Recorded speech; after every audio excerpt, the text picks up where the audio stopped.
Maayong adlaw, Luzon, Visayas, and Mindanao. Welcome sa panibagong episode ng More Stories. Ako po si DJ Bettina. Handa ka na ba? Because we have more stories para sa'yo.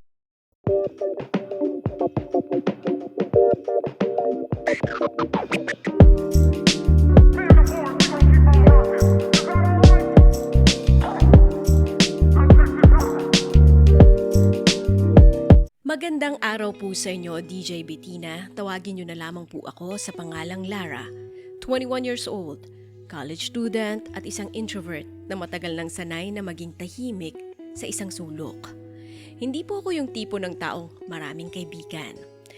Hindi dahil ayaw ko, kundi dahil hindi ako marunong makipagsabayan sa ingay. Mas okay ako sa konti. Mas okay ako sa isa o dalawa lang. Mas okay ako sa mga taong hindi ko kailangang ipaliwanag ang sarili ko. Lumaki po ako sa ganito. Sa bahay, ako yung anak na okay lang kahit may dinadala. Sasabihin ko pa rin na ayos lang ako, walang problema. Hindi ako sanay magreklamo. Hindi ako sanay ipaglaban ang sarili ko. Kaya siguro kapag may nasasabi sa akin yung ibang tao, mas madali para sa akin ang manahimik na lang kesa sumagot. Kaya nung makilala ko si Mika last year, sa klase namin, akala ko talaga napakaswerte ko, Bettina. Siya kasi yung unang lumapit, unang nagtanong kung okay lang ako, unang nagyayang sabay pumasok kami sa klase. Sa isang tulad kong bihirang lapitan, malaking bagay na po yun. Kapag kami lang dalawa, okay siya. Normal, minsan caring pa. Tinatanong niya ako kung kumain na ba ako, kung pagod na ba ako, kung okay lang ba ako. Doon ako naging kampante. Doon ko naisip na, ganito pala yung pakiramdam na may kaibigan. Pero napansin ko, Bettina, may nag-iiba kapag may ibang tao. Hindi agad, hindi biglaan, kundi paunti-unti. Sa umpisa, biro lang. Kapag may nasabi akong mali, tatawa siya at sasabihin, grabe ka naman, ang tanga mo. Tapos tatawa yung iba. Tapos idadagdag niya na, uy, joke lang ha, ang sensitive mo naman. At dahil ayokong maging KJ, tumatawa na lang din ako. Hanggang sa dumalas na. Kapag may group discussion at tahimik ako, sasabihin niyang, uy, magsalita ka naman. Hindi ka ba marunong? Kapag may kausap akong iba, bigla siyang sisingit at sasabihin na, uy, tingnan mo siya, kabado na naman. Habang tumatawa yung mga tao sa paligid. Tapos ako, ngingiti na lang. May mga pagkakataon na sa harap ng teacher niya ginagawa to. Minsan sa harap ng buong klase, minsan sa hallway, minsan kahit sa cafeteria. At sa tuwing susubukan kong magsalita, uubusin niya agad ng, joke lang naman yun. May ibang beses na na-present ako. Kinakabahan ako pero pinilit ko. Pinaghirapan ko yung slides eh. Nagpractice ako. Nagpractice mag-isa sa bahay. Habang nagsasalita ako, Bettina, narinig ko yung pabulong niyang sabi sa akin na, grabe yun, nanginginig siya. May tumawa. Natapos ko yung presentation pero pakiramdam ko parang nabawasan ako. Nabawasan yung kumpiyansa ko sa sarili ko. Pagkatapos, nilapitan niya ako tapos sinabi niya lang na, uy, okay ka lang? Hindi naman seryoso yun. Joke lang yun. At dun ko unang naisip na, bakit parang ako pa ang kailangang umintindi? Ako na nga yung napahiya at nasaktan. Mas lalo akong nalito nang malaman ko na minsan pala siyang umiyak dahil nabuli siya tungkol sa kulay ng balat niya. Sabi niya, sobrang sakit daw noon. Napakiramdam niya wala siyang halaga. Nakinig ako. Inintindi ko po. Kaya hindi ko maintindihan kung paano niya nagagawa ngayon yung parehong bagay na ayaw niyang gawin sa kanya. Sinubukan ko magsalita. Isang beses sinabi ko sa kanya na, Mika, ayoko ng mga ganong joke. Nagsorry siya. Sabi niya, hindi niya na uulitin. Akala ko okay na. Pero ilang araw, ganun na ulit. Magjo-joke na ulit siya at ipapahiya ako sa harap ng iba. At sa tuwing binabanggit ko, iisa lang yung sagot niya. Ang sensitive mo talaga. Hindi ka marunong tumanggap ng joke, no? Ganito lang talaga ako. Bitina, doon ako nagsimulang magduda sa sarili ko. Baka ako nga ang may problema. Baka kailangan ko lang masanay. Baka ganito lang talaga ang pagkakaibigan. Hanggang sa napansin ko, hindi na ako nagsasalita tulad ng dati. Iniisip ko muna lahat ng sasabihin ko. Baka kasi pagtawanan ulit ako. Baka gawing biro na naman. Mas pinipili ko na lang na manahimik kesa mapahiya. At doon ko na-realize, hindi na ako to. May isang kaklase akong minsan nagtanong, okay ka lang ba? Parang tahimik mo lately. Hindi ko alam kung ano isasagot ko. Kasi paano may papaliwanag na may kaibigan kang unti-unting binubura yung boses mo habang pinagtatawanan ka? Akala ko nung una, kapag nasanay ka sa sakit, hindi na siya masakit. Nagkamali ako. Mas masakit pala kapag nasanay ka ng binabawasan ang sarili mo para lang hindi ka pagtawanan. Pagkatapos ko ma-realize na hindi na ako to, sinubukan kong baguhin yung sarili ko. Hindi para kay Mika, kundi para sa sarili ko. Para mabuhay lang araw-araw. Mas konti nang magsalita, mas konti na yung sinasabi, mas konti na yung kinikwento. Kapag may joke siya tungkol sa akin, ngumingiti lang ako. Pero hindi ako tumatawa. Napansin ko rin na kapag wala siya, mas magaan ang pakiramdam ko. Kapag may group work at hindi siya kasama, nakakapagsalita ako. Nakakapag-isip ako ng hindi kinakabahan. At dun ko unang naisip, ganito pala ako kapag hindi ako ginagawang biro. Pero mahirap lumayo agad, Bitina. Kasi kaibigan ko siya. Akala ko kaibigan ko siya. May mga pagkakataon na bigla siyang babait. Magme-message sa akin na, uy, okay ka lang ba? Uy, miss na kita. At sa bawat ganong message niya, napapatanong ako sa sarili ko. Baka nagbabago na siya. Baka ako lang talaga yung may problema. Hanggang sa isang araw, may nangyari ulit. May classmate kaming nagtanong ng opinion ko at nagsalita ako. At bago ko pa matapos ang sentence, narinig ko na naman si Mika. Sabi niya pa, grabe, parang ewan lang to. Tapos tumawa siya. Tapos dinugtungan niya ng, uy, joke lang ha. Doon ako natahimik.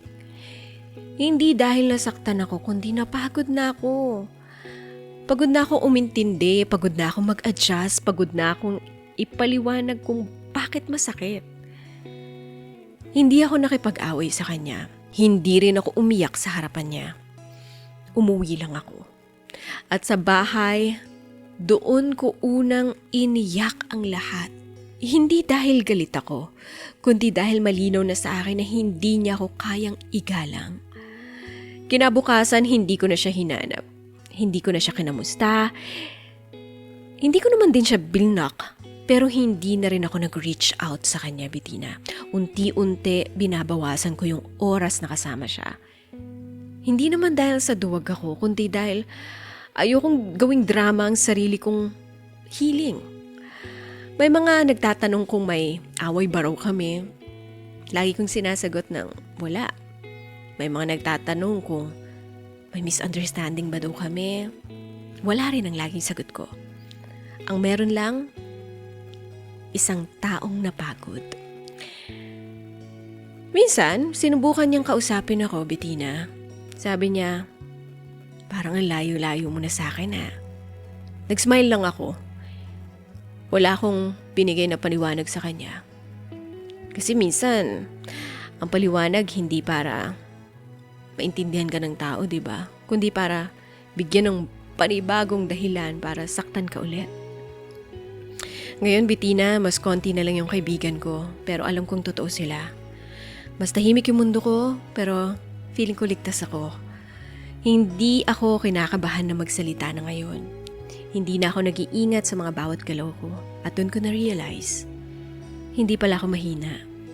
napapaligiran lang ako dati ng mga maling tao. Maraming salamat po sa pagbabasa ng aking kwento. Hanggang dito na lamang ang inyong kamorkada, Lara.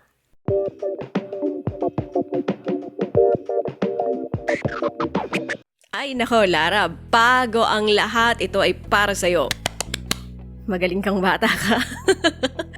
Alam mo naman na hindi mo na kailangan pang patunayan na ubus na ako, sapat na yung sakit para sabihing valid at kailangan ko nang kumalas, di ba? Walang level yan. Kahit konting sakit pa yan, lahat ng nararamdaman mo valid. Eto, para sabihin ko sa'yo, kapag kasi ang isang tao ay paulit-ulit kang ginagawang biro, katatawanan, joke, at nasasaktan ka doon, at alam nilang nasasaktan ka dahil doon, hindi na kaibigan ang turing sa'yo ng taong yan. Uy, ang dami na nating na-experience na ganyan, no? May mga kaibigan din ako, mga naging friends before. Yung tipong laging may side comment. Yung may mga hirit tapos nakaka-offend na talaga. Alam mo yun, sasabihin lang na, ay, joke lang naman. Pero let's be real, guys. Hindi na yun joke kapag paulit-ulit na. Parang inaalipusta ka na, lalo at sa harapan ng ibang tao, sa harapan ng maraming tao. Okay ka lang ba? Ako talagang gawin mong joke? Okay lang yung asaran eh. Kung lahat inaasar, pero kung ikaw lang yung target, hindi na po tama yun. Kapag ikaw lang yung target, malinaw na pinagtitripan ka na talaga. At alam niyang hindi ka lalaban, kaya paulit-ulit yung ginagawa. Alam niyang makakalusot siya, kaya tuloy-tuloy lang.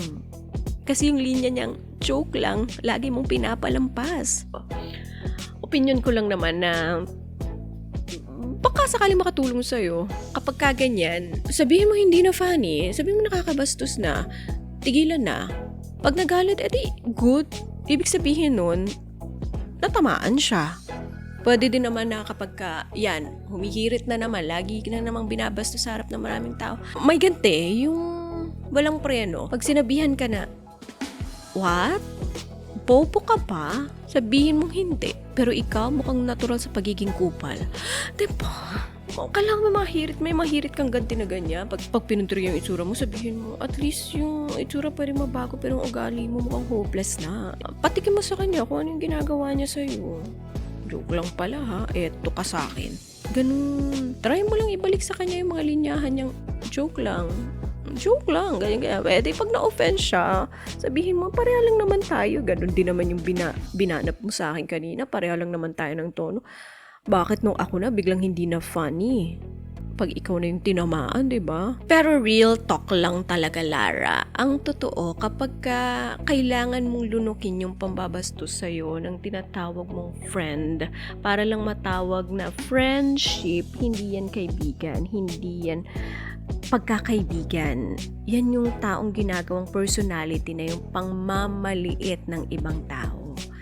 Kung lulukin, wag na. Sayang ang oras sa pakikisama sa taong ganyan. Life is too short para sa mga taong pinapalabas kang OA, ginagawa kang punchline, tapos ikaw pa yung mali pag nasaktan ka.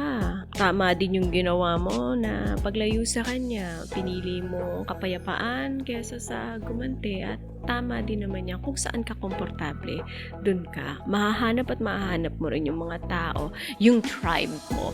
Mahanap mo rin yung mga kaibigan na i-welcome ka talaga ng buong buo, na hindi ka ilalaglag sa harapan ng ibang tao at hindi para gawing katatawanan at bala all the time para magmukha silang funny, para mas magmukha silang cool sa harapan ng ibang tao. Cool pang siguro pwede. Talagang salamat, Lara. Ikaw, welcome ka lagi dito. Makakahanap ka ng kaibigan dito. Hindi kita pagtatawan dito. Uy, pwede na lang kung may permission mo. Salamat sa pag-share ng iyong kwento. Ako po ang inyong kapamilyang kamorkada. My name is Bettina. Keep on sending your stories, guys, dahil gustong-gusto naming marinig yan at gustong-gusto nating ibahagi yan sa iba pa nating mga kamorkada. Send lang ng send. Hanggang sa muli.